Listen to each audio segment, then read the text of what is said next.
मैं जब भी ऑफिस से वापस आता तो मेरी पत्नी घर पर ना होती और रात में वापस आती।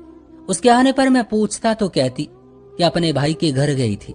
अब रोजाना ऐसा होने लगा था। मैं उसकी इस बात से बहुत दुखी हो गया था कि वो रोजाना आखिर करने क्या जाती है।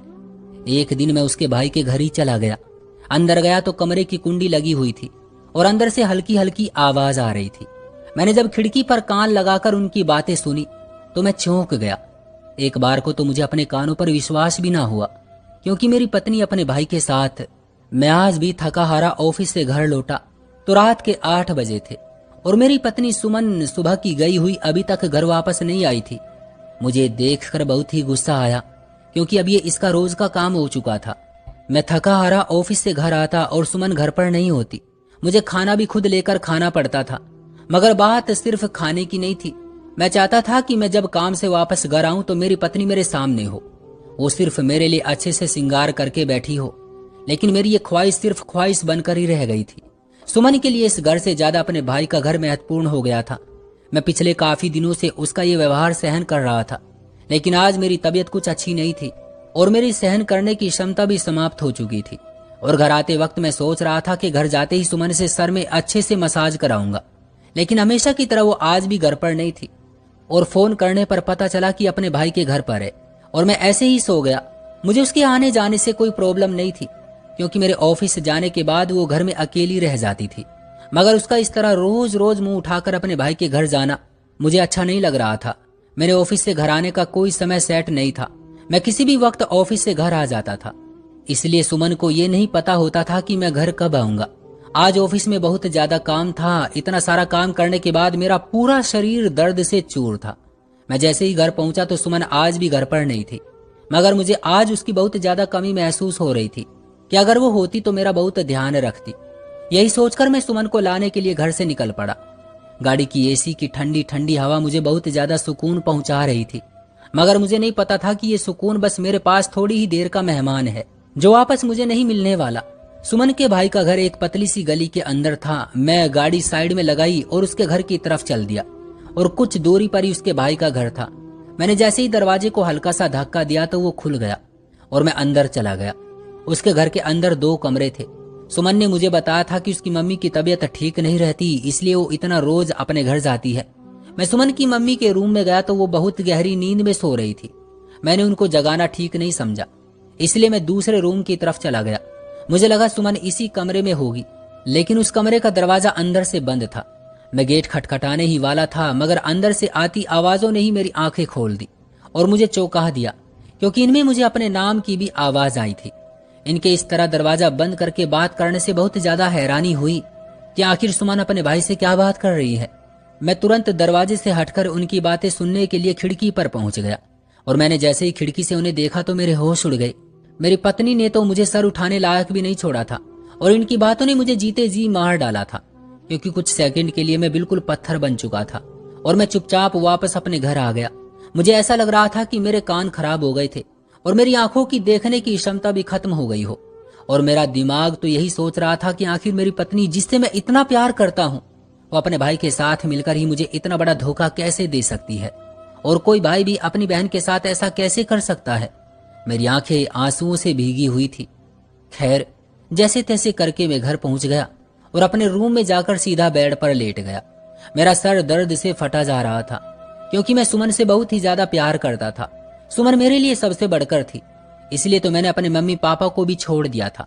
वो भी मुझसे नाराज थे और आज सुमन ही मेरे साथ ऐसा धोखा कर रही थी। सुमन और मैं पहली बार मेरे ऑफिस में ही मिले थे। ये एक असिस्टेंट का इंटरव्यू करने के लिए आई थी। सुमन ने इससे पहले कोई जॉब नहीं की थी, तो मैंने इससे पूछा कि तुम्हें अचानक जॉब करने की क्या जरूरत पड़ गई। तो उसने मुझे बताया कि उसके घर में एक बीमार माँ और उसका भाई है। भाई की सैलरी से उनका खर्च नहीं हो पाता, इसलिए मुझे जॉब करनी पड़ी। सुमन उस वक्त मुझे एक बहुत ही इंटेलिजेंट और अच्छी लड़की लगी थी, इसलिए मैंने उसे जॉब दे दी। सुमन सारा दिन खूब मेहनत से काम करती और वो सुबह से लेकर शाम तक मेरे साथ होती। मुझे अब उसकी आदत पड़ चुकी थी। अगर वो किसी दिन ऑफिस न आती तो मैं सारा दिन परेशान रहता और मेरा दिन भी नहीं कटता था। सुमन को मेरे ऑफिस में काम करते 6 महीने हो गए थे और मुझे सुमन पहले से ही पसंद थी, और इसकी मेहनत और काम की लगन ने तो मुझे इसका दीवाना बना दिया था। अगले कुछ दिनों के बाद हम दोनों में नजदीकियां बढ़ती गई और मैंने एक दिन सोच लिया कि अब मैं सुमन के बिना नहीं रह सकता और इससे ही शादी करूंगा। और मैंने सुमन से पूछा तो उसने थोड़ा हिचकिचाते हुए बोला कि उस पर उसकी बीमार माँ की जिम्मेदारी है, इस वजह से वो शादी नहीं कर सकती। मैंने उसे बोला कोई बात नहीं, तुम थोड़ा वक्त ले लो, मगर जवाब हाँ ही होना चाहिए। और अपनी मम्मी की फिक्र मत करो, उनका खर्च और जिम्मेदारी जितनी तुम्हारी है उतनी ही मेरी भी होगी। मैंने सुमन का हाथ पकड़ा और कहा मैं तुम्हारा और तुम्हारी मम्मी का जिंदगी भर ख्याल रखूंगा, तुम्हें हर खुशी दूंगा, कभी भी किसी चीज की कोई कमी नहीं होने दूंगा।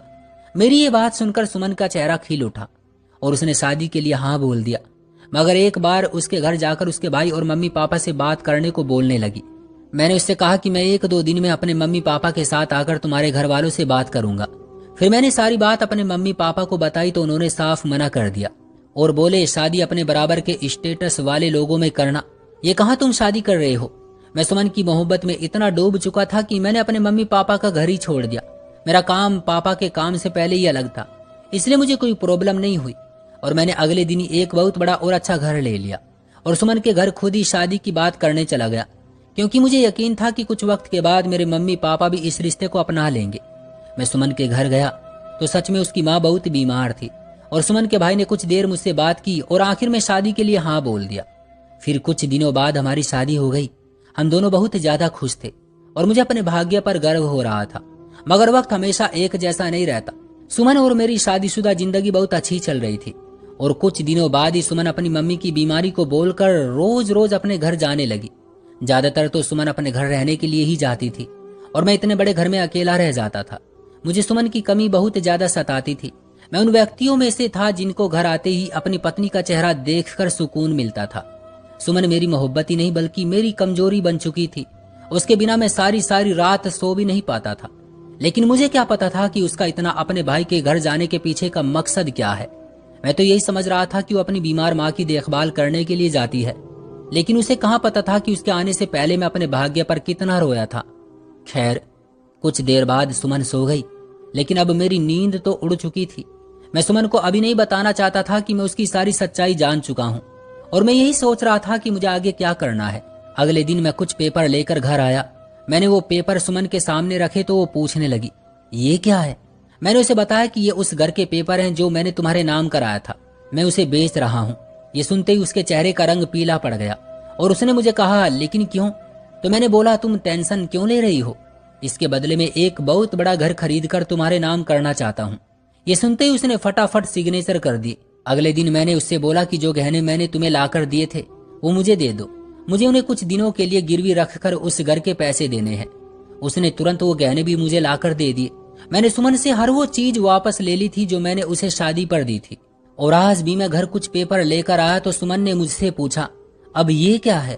मैंने इसे कहा कि ये एक सरप्राइज है, तुम पहले इस पर सिग्नेचर करो, जब दिखाऊंगा।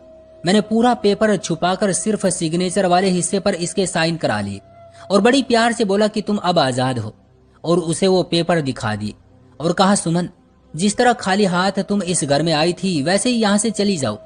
तलाक के पेपर देखते ही उसकी बुरी हालत हो गई, उसके पसीने छूट गए। मैंने तुम्हारी सच्चाई पहले ही जाननी चाहिए थी। मैंने तुम जैसी बेकार और एहसान फरामोश लड़की से शादी की और तुम्हें इतनी अच्छी जिंदगी दी, लेकिन अब मुझे सब कुछ समझ आ गया है। सुमन फटी फटी आंखों से मुझे देख रही थी। उसे विश्वास ही नहीं हो रहा था कि ये हो क्या गया है। वो मेरे पैरों में गिर गई और कहने लगी ये आप क्या बोल रहे हैं और आपने मुझे तलाक क्यों दी, मैं तो आपसे बहुत मोहब्बत करती हूँ। मैंने गुस्से से बोला ये नाटक करना बंद करो, क्योंकि जिस दिन मेरे सर में दर्द था उस दिन मैं तुम्हें लेने तुम्हारे घर आया था और तुम अपने भाई के साथ कमरे में बंद थी और मैंने तुम्हारी सारी बातें सुन ली थी। तुम अपने भाई के साथ मिलकर मेरी सारी जायदाद अपने नाम करवाने के बाद मुझे मारने की प्लानिंग कर रहे थे और तुम अपने भाई को उस मकान के पेपर दिखाकर ये पूछ रही थी कि इसकी क्या कीमत होगी। मैंने तुम्हें खुशी देने में कोई कमी नहीं रखी थी और इसके बाद भी तुम मुझे इतना बड़ा धोखा दे रही थी। मैं तो तुम्हारी मम्मी और भाई की भी पूरी देखभाल कर रहा था, लेकिन फिर भी तुमने मेरे साथ ऐसा करना चाहा। ये सुनकर सुमन का सर झुक गया और वो मुझसे माफी मांगने लगी, लेकिन मेरे पास उसे माफ करने की कोई वजह नहीं थी, क्योंकि उसने ये सब सोच समझकर किया था। मैंने इससे कहा कि जाने से पहले मुझे ये बताकर जाना कि तुमने ऐसा क्यों किया। वो धीरे से बताने लगी जिसे तुम मेरा भाई समझते हो वो मेरा बॉयफ्रेंड है और उसे जब इस बात का पता लगा कि तुम एक बहुत अमीर व्यक्ति हो तो उसने मुझे अपने हुस्न के जाल में तुम्हें फंसाने को बोला।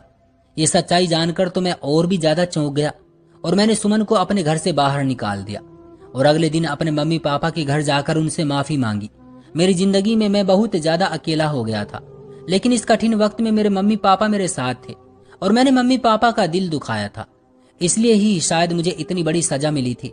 इस बात को 3 महीने हो गए थे जब मुझे पता लगा कि सुमन का बॉयफ्रेंड भी उसे छोड़कर भाग गया है, क्योंकि वो खाली हाथ उसके पास गई थी और उसके पास उसे देने को कुछ भी नहीं था।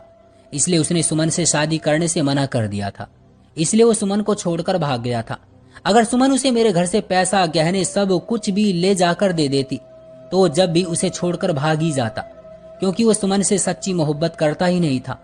एक झूठे व्यक्ति की मोहब्बत के लिए सुमन ने अपनी पूरी जिंदगी बर्बाद कर ली थी। मैं कभी कभी सोचता हूं कि मैंने सुमन से बदला क्यों नहीं लिया, क्योंकि वो मुझे जान से मारना चाहती थी। लेकिन आज मुझे पता लग चुका था कि हर कर्म की सजा मिलती है। मैंने अपने मम्मी पापा का दिल दुखाया तो मुझे उसकी सजा मिली थी, क्योंकि सुमन ने मेरे साथ इतना बड़ा धोखा किया था। और सुमन ने मेरे साथ धोखा किया तो उसका बॉयफ्रेंड उसे छोड़कर भाग गया।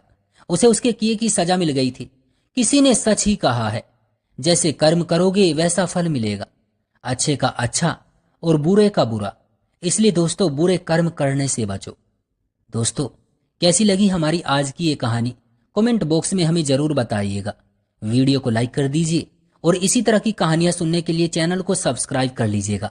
मैं मिलता हूं आपसे अगली वीडियो में, तब तक के लिए धन्यवाद।